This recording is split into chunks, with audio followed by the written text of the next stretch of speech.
Estamos de volta, mais uma aula para você de Direito Civil, vamos lá!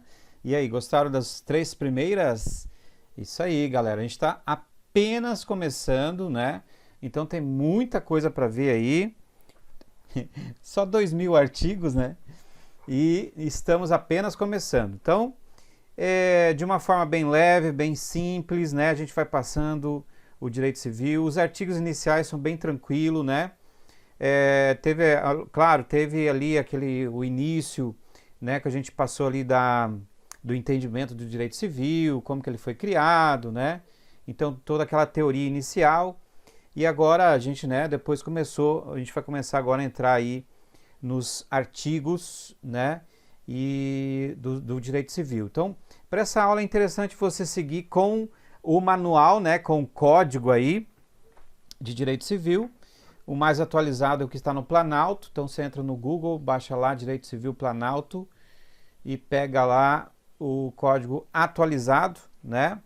Então, beleza, galera. Então, olha só. Falamos na última aula de personalidade civil, falamos, né, em que situação a pessoa adquire a personalidade, né? No caso, a personalidade jurídica. Então, toda pessoa natural automaticamente tem a personalidade também. O que é a personalidade jurídica? É o direito, é a aptidão que ela tem de adquirir direitos e deveres na esfera civil, né? E aí, o que acontece? Agora, nessa aula, a gente vai falar de capacidade, né? Capacidade civil. Porque o fato de você nascer, né, pessoa humana, pessoa natural, o fato de você nascer, você automaticamente já tem a personalidade jurídica, né? Ou seja, você pode adquirir direitos e deveres. Agora, como você vai exercer isso, né? Em que situação que você vai ter as condições de exercer e de expor aquilo que você quer, né? Na ordem civil, isso depende de muitas coisas. Nesta aula especificamente, a gente vai falar só de capacidade. Depois a gente vai falar dos tipos de capacidade, porque nós temos a capacidade que você adquire naturalmente, né? Que é a capacidade de direito, e você tem a capacidade de fato. E você também tem a capacidade plena, né? Então nós temos, e claro, nós temos as duas divisões da capacidade, que é a incapacidade relativa e também absoluta, mas isso aí a gente vai ver lá na frente, tá? Então, falando apenas de capacidade, vamos com calma aqui, né? O que diz aqui, ó? Aqui no artigo 1º, quero que você marque aí, aqui no artigo 1º diz o seguinte, ó, toda pessoa é capaz de direitos e deveres na esfera civil. Toda pessoa é capaz de direitos e deveres na esfera civil. Isso quer dizer que toda pessoa, sendo humano, ela tem automaticamente a capacidade de direito. Isso aí, se cair em concurso, pessoal, vocês tomam cuidado. Porque lá na prova eles vão colocar assim, ó, toda pessoa toda pessoa nasce com a capacidade de fato, ou nasce com a capacidade de exercício, ou nasce com a capacidade plena. Não. Toda pessoa nasce com a personalidade civil, como nós já vimos, né? A personalidade jurídica, e nasce com a capacidade de direito apenas, a capacidade de direito. Isso vale para todos, tá? Independente se a pessoa não tem a sua saúde mental plena, se ela tem outras restrições ou limitações na sua vida, se ela nasce, por exemplo, vegetando, né, com algum tipo de doença. Não, todas as pessoas têm a capacidade de direito, tá? Então isso aí, certo, bem tranquilo para você marcar lá na prova. Aqui, toda pessoa é capaz de adquirir direitos e deveres na ordem civil, né? Então, tranquilo essa parte aí, apenas, né, reforçando que é a capacidade de direito, tá? Eu não estou falando aqui de como ela vai fazer isso, mas todas têm, tá? Uma criança herda um imóvel, né? A partir desse momento, ela adquire direitos. Professor, mas a criança pode adquirir um imóvel, ela pode adquirir direito sim, porque primeiro, ela nasceu com vida, então, portanto, tem personalidade jurídica. Segundo, ela automaticamente, nascendo com vida e tendo personalidade jurídica, ela automaticamente adquire o quê? A capacidade do quê? De direito, não de fato, de direito. Então, nesse caso aí, ó, ela herdou o imóvel, né? Então, ela contrai automaticamente obrigações, né? Então, olha só, continuando. Então, olha só, ela vai ter aqui o direito de propriedade, né? O direito de propriedade ela vai ter, então a capacidade de direito te dá isso, né? Depois a gente vai relacionar o que a capacidade de direito ela concede, né? Então, na verdade, ela tem o direito de qualquer coisa na vida civil, né? E o dever, a obrigação de pagar IPTU. Agora eu pergunto para você, uma criança tem condições de pagar IPTU? Não tem. Tem condições de fazer uma benfeitoria no imóvel? Não tem. Tem condições de mandar fazer, por exemplo, uma reforma no imóvel que ela herdou? Não tem como, né? É por isso que crianças, geralmente até 16 anos, né? Elas são chamadas elas têm a incapacidade absoluta na esfera civil, tá? Ou seja, ela precisa, né, necessariamente aí, ela precisa de um representante, um tutor, né, um curador.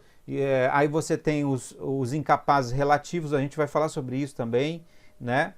Então, ou seja, ela precisa de alguém para representar ela, tá? Porque ela não tem a capacidade de fato ou a capacidade plena para exercer os seus atos na vida civil. Então, nesse caso, ela só tem o direito de propriedade, ela tem a capacidade de direito, ela pode adquirir propriedade, ela pode adquirir uma herança, ela pode adquirir um seguro de vida, né? Ela pode adquirir qualquer coisa na esfera civil, só que tem um detalhe, ela tem coisas que ela não vai conseguir fazer. Aliás, muitas coisas ela não vai conseguir fazer. Então, o artigo 1º diz o seguinte, ó, toda pessoa, até abrir aqui, ó, vamos lá aqui, professor, nossa, você é sério dando aula de direito? É que a gente tem que ser sério na aula de direito, né? Ó, toda pessoa é capaz de adquirir direitos e deveres, tá? Mas aí, como eu falei para você, mas isso no artigo 1º, mas no artigo 1º em nenhum momento diz como ela vai exercer isso, né? Esse direito.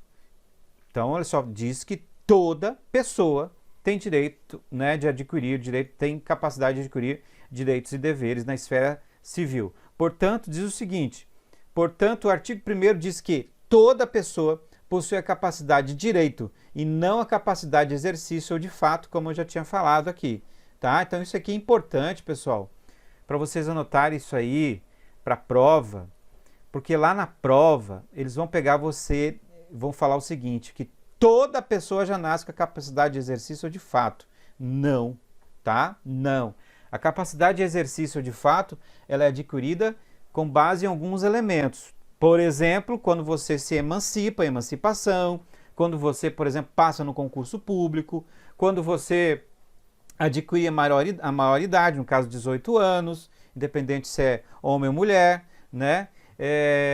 Então existem vários elementos, né, que permitem que a pessoa tenha capacidade de exercício de fato, mas de forma natural, de forma normal, né, até 16 anos ela não tem a capacidade de fato e nem de exercício, nem a capacidade plena, somente a capacidade de direito, só capacidade de direito.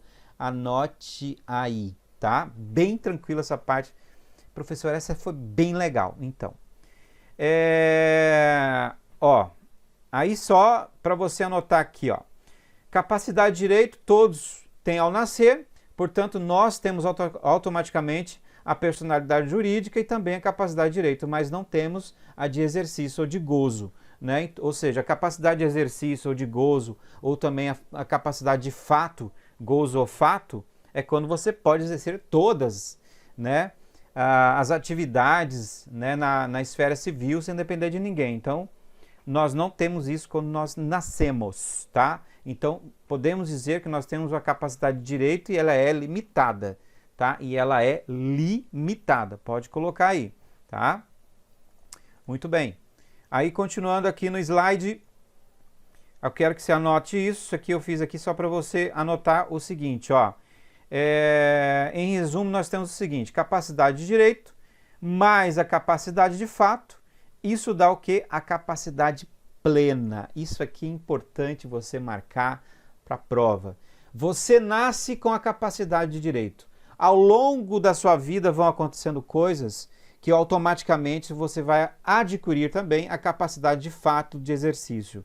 E você tendo a capacidade de direito e a capacidade de fato ou de exercício, lembrando que a capacidade de fato e exercício também é chamada de capacidade de gozo, tá? Você adquire a capacidade plena aí, que você plena e você manda no pedaço, você faz o que você quiser, mas também você vai responder por todos os seus atos na esfera civil. Não vai ter ninguém, ai filhinho, coitadinho, não vai ter ninguém aí, meu amigo. Então presta atenção, a partir que você tem 18 anos, por isso que falam, né, que a vida começa aos 18. É ali que o boleto vai chegar, se você não pagar, seu nome vai ser negativado. É ali que se você cometer uma infração de trânsito, vai sobrar para você, não vai para o seu pai, para sua mãe, vai para você, né? Agora, enquanto você tem um assistente ou enquanto você tem um representante, aí fica mais tranquilo, né? Aí fica mais tranquilo. A gente vai falar sobre isso depois, tá? Então, beleza. Então é isso, galera. E outra coisa que eu quero que você anote para a gente finalizar aqui o nosso slide é isso aqui, ó. A gente vai falar sobre isso com mais detalhes mais para frente, né? Mas em regra geral, quando que o ser humano, quando que o cidadão adquire a capacidade de fato, né?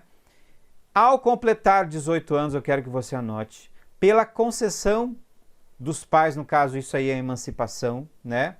Olha só, quando você casa, se você tiver 12 anos e casa automaticamente, você já tem a capacidade de fato. Ah, professor, mesmo sendo assim, com 12 anos, 11 anos, exato, não importa a idade, capacidade de fato. Casou, meu amigo, não tem mais o que fazer. Pelo exercício do emprego público, se você passa no concurso, tá? Automaticamente você tem a capacidade de fato ou de direito, lembrando, a capacidade de fato, lembrando que é para cargo efetivo, tá? Não é ACT temporário, não. Pela colação de grau em ensino superior, você tem 16 anos, passou na faculdade, se formou, você é um prodígio, é um espetáculo, é um Einstein, né? Você automaticamente já adquire a capacidade de fato, tá? E aqui, ó, pelo estabelecimento civil ou comercial ou pela existência da relação de emprego, desde que, em função deles, o menor com 16 anos completos tenha economia própria, tá? Ó, isso aqui é importante. Então, se você tem 16 anos completos e você tem um estabelecimento civil, comercial, né? Você tem uma relação de emprego e através dessa relação de emprego você consegue cuidar da sua subsistência, consegue se virar, então automaticamente você pode ter a capacidade de fato, tá? Então é isso, ó, fechou, deixa eu ver quantos minutos que deu aqui, ó. 13 minutinhos, rapidinho, capacidade de fato para você ali, né? E vamos dando sequência. A próxima aula vamos falar do artigo 2º do Código Civil para você. Até mais!